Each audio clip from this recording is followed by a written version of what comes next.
Okay, so it's time for me to tread some dangerous waters here because I know I'm gonna have people on both sides trying to call me out for this, that, perception, opinion, yada yada, so on and so forth. But I'm calling this like I see it. All right, you can throw a friggin' fit all you want. You can personally attack me all you want because I get that all the time, and it really doesn't have the effect that you like to think it does. It just kind of proves you really have no argument and makes yourself look like an ass. But here we go. We're going to talk about, well, like I said, I'm going to touch on the depth of Dragon Ball, yes. We're also going to talk about, well, a topic that apparently is so big right now. And that's the originality of Dragon Ball versus the originality of Naruto. Now we're going to start with the depth of Dragon Ball. I love how people keep trying to say that Dragon Ball, yeah, sure, it's got a good story, it's got character development, blah, blah, blah, until you get to the Frieza saga, and then everything after that is just the same crap. Most characters don't even get friggin' attention or whatever. They don't develop. That's bullcrap. That is complete and utter bullcrap. I'd like you to show me how the heck this is possible. And then you have the people who amended, oh, well, some characters get it, but only like 3. It's like, no. Wow, no. Alright.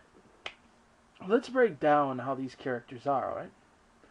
When Dragon Ball Z starts, which is where you guys have your big complaints, Krillin, for example, started still very timid, still very frightened, still absolutely no confidence in himself whatsoever. By the time the end of the series has come around, he has learned to overcome his fear. He has learned that to have faith in his abilities. They might not be much, but they're enough they're enough, and he knows that he can't just sit back and do nothing just because, he might not be able to do everything. So even though he might not be able to jump in there and defeat a villain all by his onesie, but he has enough power to at least help, to affect it, to swing this thing one way or the other, so he's going to use it. Doesn't matter how afraid he is. He actively pursued a dream, and that was a dream to have a family, to get married, to be able to, have people who loved him and that he could love. And he actively pursues it. He gains it. He then gives his life trying to protect his family later. Let's see here. Yamcha. Yamcha starts out, pretty much as Yamcha. Yamcha, in a way, might be your best case of no character development aside from Chaozu or Roshi, who at this point are side characters. But, Yamcha, see, the thing about Yamcha, though, is that Yamcha was his own worst enemy, and what happens throughout Dragon Ball Z is that he finally learns it, and he learns it the hard way. He loses Bulma. He falls so far behind everyone else, he loses Bulma. He has to come to grips with his own mortality. I'm not this invincible bad boy I used to think I was. I did take someone for granted, and I suffered the consequences. He had to grow up. Same with Bulma. Bulma was a whiny little brat still until what happened? She had a kid. And then she had to learn how to grow up real fast. Let's see here. Who the heck else? Tien. Tien's still struggling with his ability to forgive himself, and it's rooted in the fact that he is also completely unable to forgive others. He is unwilling to let go of the past, when the past is the very thing that is plaguing him. That is his issue. You have, let's see here, who am I forgetting? Oh yes, Gohan. Gohan just wants to be a scholar. Gohan never wanted to fight. Gohan did not ask for this responsibility. And yet he has it thrust upon him, so he's still trying to achieve his dream while handling this, which has been suddenly thrust upon him as a kid. A freaking kid. And that ties directly into Goku's development. See, Goku at first is still very naive, very trusting. He has to learn that there are cases where you just cannot trust some people. Not every time can you expect someone to turn over a new leaf or go good or anything like that. He has to learn that not everyone is like him. He makes the assumption that because Gohan is his son, Gohan is like him. That Gohan can handle these responsibilities. That he's cut out for this way of life. And he finds out that Gohan was in fact not. He made a mistake, assuming that because he was his child, he was thus going to be like him. That because he was his child, he could thus pass this responsibility. The kid didn't want it. The kid wasn't ready for it. And because of that, when the kid was finally pushed to the breaking point, he turned into a dark, heartless monster who wouldn't finish off an opponent because he didn't think that he had suffered enough. That was a very dark place for that kid, and it scared the kid himself. Gohan was afraid of his own power. In fact, when he had finally snapped back to reality when he watched his father die, basically, because he hadn't done what he should have done, it scared him. It frightened him. He lost his confidence. He lost everything. And when Cell came back, he was a scared little boy again. And that's how that fight ends. He is a scared little boy. He cannot even finish off Cell without Goku's help. Because Gohan was not meant for this. This is not what Gohan was cut out for. It is not what he was made for.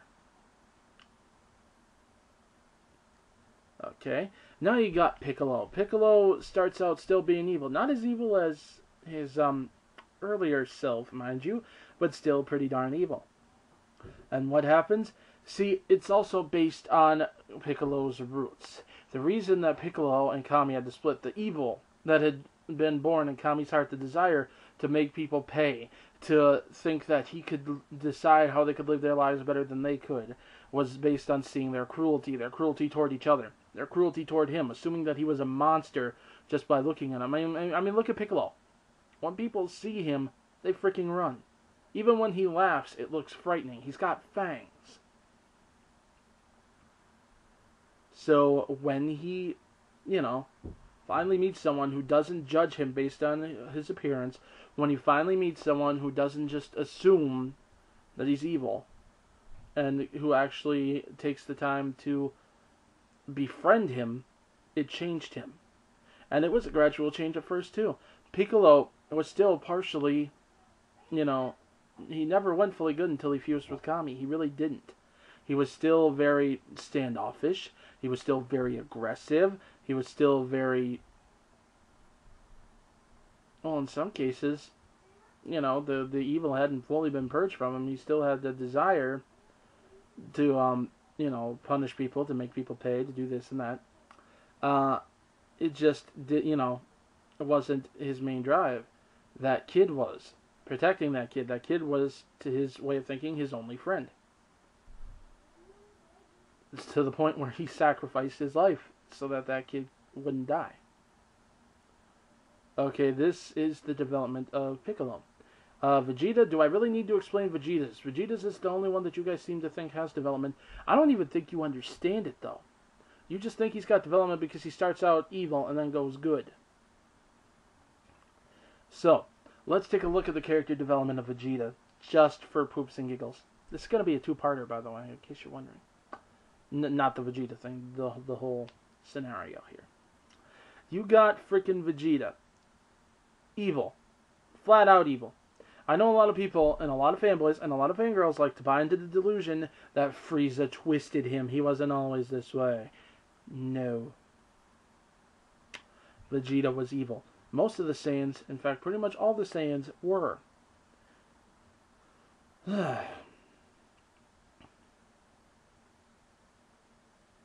Vegeta was evil. He took great pleasure in killing people. He killed Nappa because he became crippled and useless, because Goku snapped his friggin' spine. He took great pleasure in wiping out an entire village of Namekians who didn't even put up a fight, including the children. and I mean great pleasure. He enjoyed other people's pain. He enjoyed torment. He enjoyed playing games with their lives. When he slaughtered that village, it was a game to him. He picked a target, made his fingers out to look like a gun, and, pow, and shot him. I mean, seriously. This guy was a sadistic SOB. He was frigging evil. The only reason he was working with Gohan, Krillin, and Dende, eventually, and Piccolo, is because he needed their help in order to gather the Dragon Balls to get his wish. And then at one point, in order to fight, he was fully intent on betraying them and killing them when he was done. Fully intent. The guy had no honor at all. When he is laying there dying, he is crying out of rage and frustration that his birthright, which had been stolen from him by Frieza, his people's honor, the honor that would have been bestowed to him to be the Prince of all Saiyans, even though now he's the Prince of nothing, the only one that could avenge it, the only one that could take it back, was Goku, the low-class scum that he hated. Which is why it brought him to tears to have to beg him, of all people, to do what he couldn't. Which is also why when he comes back, he sets his sights on Goku. He has to surpass and kill him to regain his birthright, to regain his honor. Now, what happens then is that Goku dies. And Goku says, I'm not coming back. You're probably better off without me. And Vegeta can't handle this. Vegeta cannot handle the fact that he just lost his chance at getting back his birthright. To him, it's gone forever. There's absolutely nothing for him to focus on anymore. It traumatizes him. It messes with him so much that he says he's not going to fight anymore because he doesn't have a reason to. He can't get his honor back. He can't... Now, nothing. He's got nothing in his mind. And it's not until he sits down and thinks that he has nothing that he starts to realize what he does have. He does have a home now. He does have a family. And he starts to change. It's a gradual change. It took years.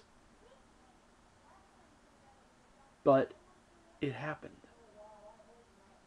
That is character development. That is character depth.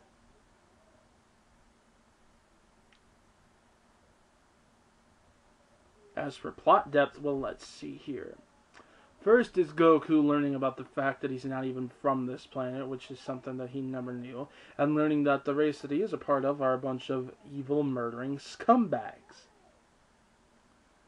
And the fact that for the first time ever, everyone has to try to defend the planet without Goku anywhere on it. Then, let's see here, when he does get there, facing off against who is supposed to be the greatest Saiyan warrior who ever lived, and him being a complete and total reject that was sent to another planet to wipe out a bunch of, frankly to them, insects, because they considered him to be so useless. That's got a pretty epic climax to it. Especially when he learns that he's the one that killed his own grandfather. The one thing that had plagued him enormously when he was a child was the loss of his grandfather, and then he finds out he did it. Then you got the Namek arc, where you got Krillin and Gohan going to that planet to try to bring back their friends. No idea what they're going to find there. No idea what's going to happen at all. And yet they volunteered to do this. And they meet up again with Frieza. Turns out Frieza's the one who killed the Saiyans. Frieza's the one who's wiping out the Nameks. Frieza is the ruler of a galactic empire. And he's so powerful that he makes King Kai himself shake. Okay, this is no small thing. And Goku learns about what really happened to his people. And Vegeta learns about what really happened to his people. And Goku then has to avenge his people. Then you go on... Yeah, I mean, I can go on and on. There is a plot here. There is depth to this plot. Now, it's not exactly a frigging, oh my god experience piece, no. But it does have a fairly deep and good plot. And it definitely has character development and good characters. And next, we're going to be talking about Naruto, guys. Don't miss it.